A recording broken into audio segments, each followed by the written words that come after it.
Hi scholars, welcome back. We are now going to dive into day 3 of Darnell Rock reporting. Remember about your essential question.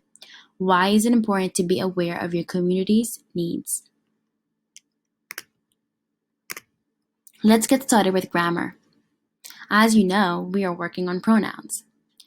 Last 2 sessions, I gave you the first 2 pronouns. Today, I'm going to introduce you to the last pronoun, which is interrogative pronoun. Interrogative pronouns are words used to begin questions, like what, who, and which. You are familiar with the term interrogative when you think about interrogative sentence. Let's practice. I am going to identify the interrogative pronoun being used in both sentences. Sentence 1, who took the book? Sentence 2, which of them is the tallest? What I think the interrogative pronoun being used here are who and which. Scholars, what do you notice about interrogative pronouns? I notice that interrogative pronouns, they begin with a question word and ask a question. Your turn. I want you to identify the interrogative pronoun in the 2 sentences. To whom did you give the book? Sentence 2. Whose mother works as a nurse in the hospital? I'll give you a second.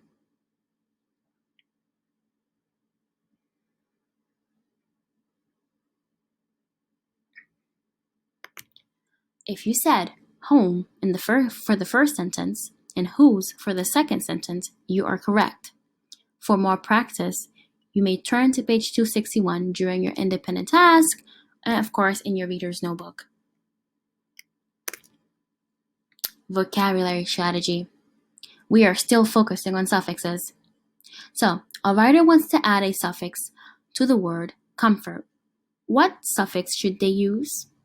Ism, ist, able, full, or meant?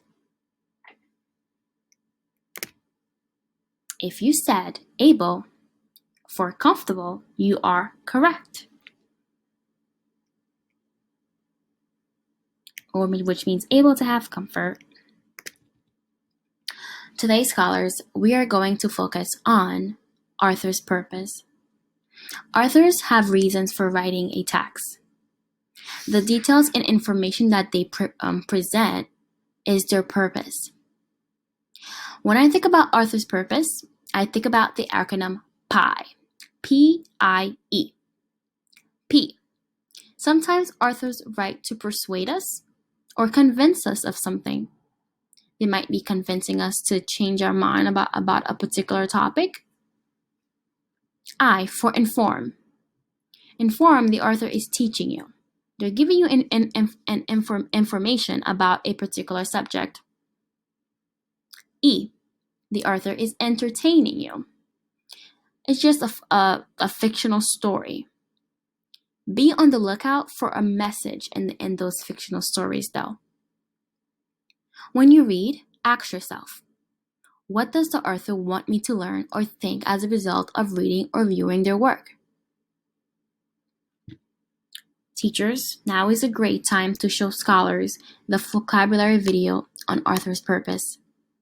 Again, scholars, remember PIE.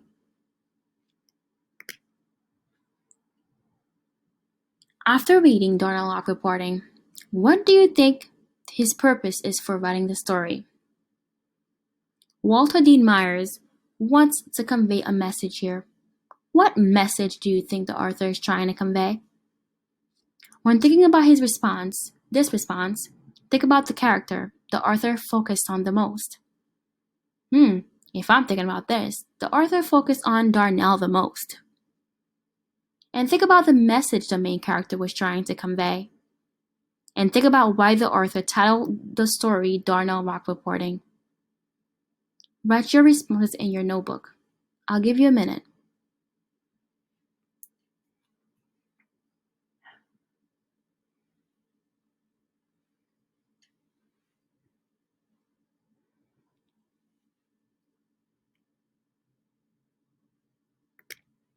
Here's my answer.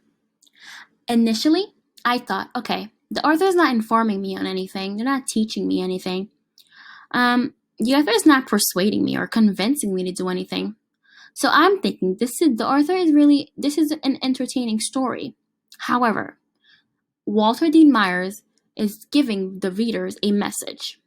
And here's what I think. Darnell Rock of Reporting is meant to entertain readers.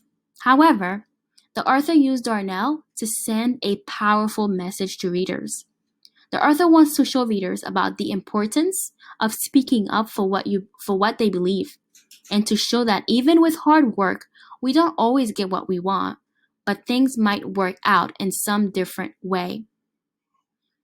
Darnell stood up for what he believed in. Even though he was nervous, he went and spoke in front of the city council and in front of a lot of people. And though they voted against the garden, he was able to get it in a different way. You see what Walter Dean Myers did? He gave you a message through an entertaining story.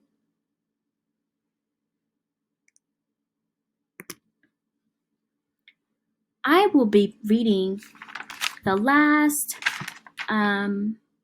page with you, and then you will be answering the questions.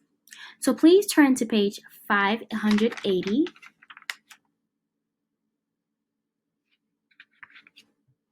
Where Darnell sees Sweeby Jones.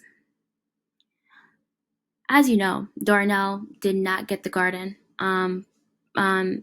They voted against it. So we're going to see the after effects of it. The effects. Sweeby and some of his friends, 580 again, Sweeby and some of his friends were waiting outside the council meeting, and they shook hands with Darnell. Sweeby was telling him how the members of the council didn't really care about people when Darnell saw Linda through the crowd. She waved and he waved back. She was smiling. Larry's mother came over and asked his father for a lift home, and they were waiting for Larry when Peter Miller from the Journal came over. "Hey, you want to write another article for the paper?" he said. "There's a guy who wants to donate a couple of lots for a garden in another location. My boss wants to run it as a human interest piece." "Yeah, sure," Darnell said. You want a long article or a short one?" "I don't know. Call the paper tomorrow and ask for the city desk," the reporter said. "My editor will give you the word count." "Okay," Darnell said. You see, scholars, even though Darnell wasn't able to get the garden, it all worked out in the end. I'm going to leave this with you while you think about the theme or the message Walter Dean Myers was trying to convey here. When you're done rereading the story, it's always good to read the text 2 times, just so you can gain better understanding of it. Answer the following questions. How does the illustration on pages 578 and 579 contribute to the meaning of the text? How do we know that some people at the meeting and the councilman view Sweeby Jones differently than Darnell does? What do you think the author focuses primarily on, Darnell's argument in the story, or why do you think that? What do you think the author wants the readers to learn from Darnell's experience?